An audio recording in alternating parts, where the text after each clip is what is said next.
सभी साईं भक्तों को नमस्कार। ओम साई राम, जय साई राम। बाबा का channel Sai trust the spiritual growth channel में आपका स्वागत है। आप सभी साईं भक्त से एक निवेदन है कि बाबा की लीला को ज़रूर आप श्रवण कीजिएगा। बाबा की लीला अपरंपार है। साईं बाबा एक ब्रह्मांड नायक हैं, परम ब्रह्म अवतार हैं। तो आज बाबा की एक बहुत ही खास लीला आपके साथ मैं साझा करना चाहती हूँ। आज मैं बाबा की एक ऐसी लीला, एक ऐसी गाथा आपके संग साझा करने वाली हूँ जिसमें श्री साईनाथ ने, हमारे बाबा ने लीला की थी। बाबा के बिस्तर का रहस्य, बाबा के विचित्र बिस्तर का रहस्य शायद ही कोई जान पाया है और शायद ही कोई जान पाएगा। उस परम ब्रह्म, उस ब्रह्मांड नायक की लीला, जो लीला तो करते थे लेकिन उसका भागीदार अपने भक्तों को बनाया करते थे। तो ऐसी लीला चलिए श्रवण करते हैं। एक बार बाबा द्वारिका माई में बैठे हुए थे। आप जानते हैं कि बाबा की द्वारिका माई जो है एक मस्जिदा माई है।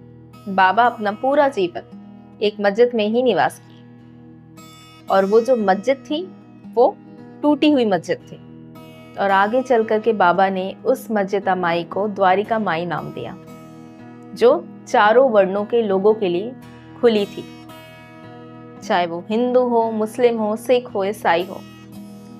हर एक प्रकार के धर्म के लोग बाबा के पास आया करते थे और बाबा का आशीर्वाद ग्रहण किया करते थे। ऐसे ही एक समय की बात है, बाबा द्वारिका माई में शयन कर रहे थे। बाबा के एक बहुत प्यारे से भक्त थे, श्री नाना साहेब डेंगले।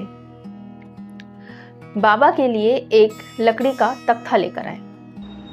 बाबा के लिए वो ये सोच करके तख्ता लेकर आए कि बाबा जो है उस पर शयन करेंगे।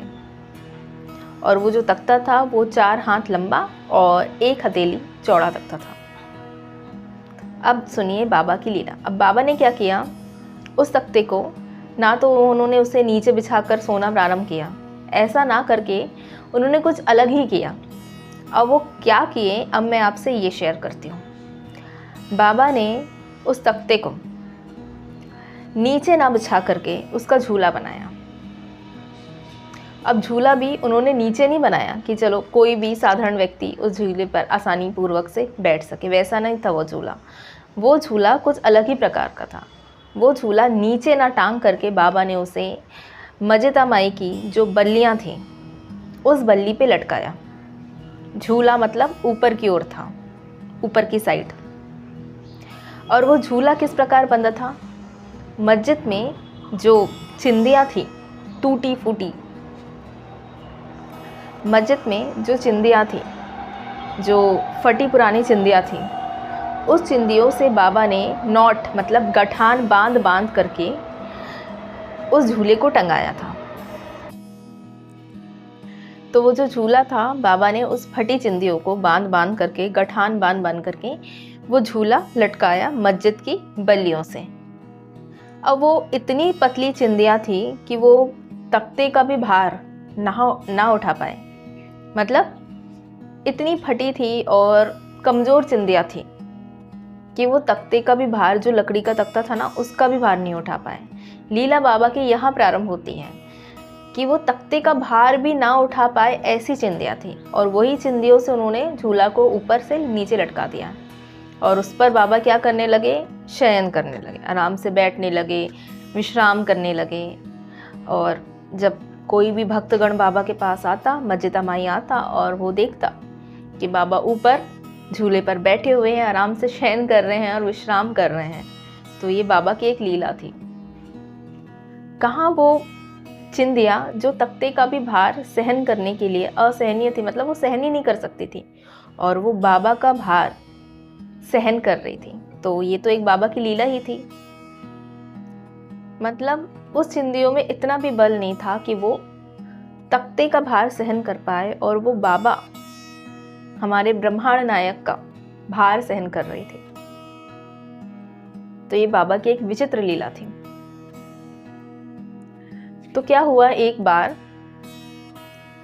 अब बाबा तो आराम से उस पर विश्राम करने लगे। अब सारे भक्तगण जो शिरडी में रहते थे वो बाबा की ये लीला देखने के लिए बाबा को घेरने लगे और बाबा की द्वारिका माई के बाहर घंटों देर तक खड़े रहते और बाबा को देखा करते। वो ये सोच में पड़ गए थे बाबा का, वो ये रहस्य जानना चाहते थे कि बाबा ऊपर चढ़ते कैसे होंगे और उतरते कैसे होंगे।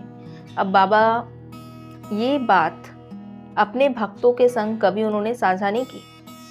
बाबा असाधारण थे, क्योंकि अगर कोई साधारण व्यक्ति होता तो क्या इस प्रकार इतने ऊपर हाइट पर क्या कोई ऊपर चढ़ सकता है, और क्या कैसे उतरेगा वो। अगर चढ़ने के लिए भी तो किसी सहारे की जरूरत होगी, या तो सीढ़ियां बनाई गई हो तो उसके ऊपर से चढ़े, या तो कुछ ऐसा कुछ बनाया गया हो जिसके ऊपर चढ़ा जा सके, लेकिन ऐसा कुछ नहीं था। साधारण व्यक्ति तो इसी प्रकार चढ़ेगा, लेकिन बाबा ब्रह्मांड नायक परम ब्रह्म अवतार, अब उनके लिए इस प्रकार का सीढ़ी बनाना या कुछ ऐसा ऊपर चढ़ने के लिए कुछ बनाया जाना, ये तो असंभव है, क्योंकि वो तो ईश्वर है। अब वो तो कहीं पर भी उपस्थित हो सकते हैं, कहीं पर भी चढ़ सकते हैं, कहीं से भी उतर सकते हैं। तो बाबा की ये लीला थी जो बाबा ने झूला ऊपर बना करके उस पर चढ़कर उस पर सोकर अपने भक्तगणों को दिखाई। ब्रह्मांड नायक होकर भी वो एक साधारण जीवन जीते थे, असाधारण थे बाबा, लेकिन उन्होंने ये भेद, ये रहस्य अपने भक्तगणों के साथ कभी साझा नहीं किया।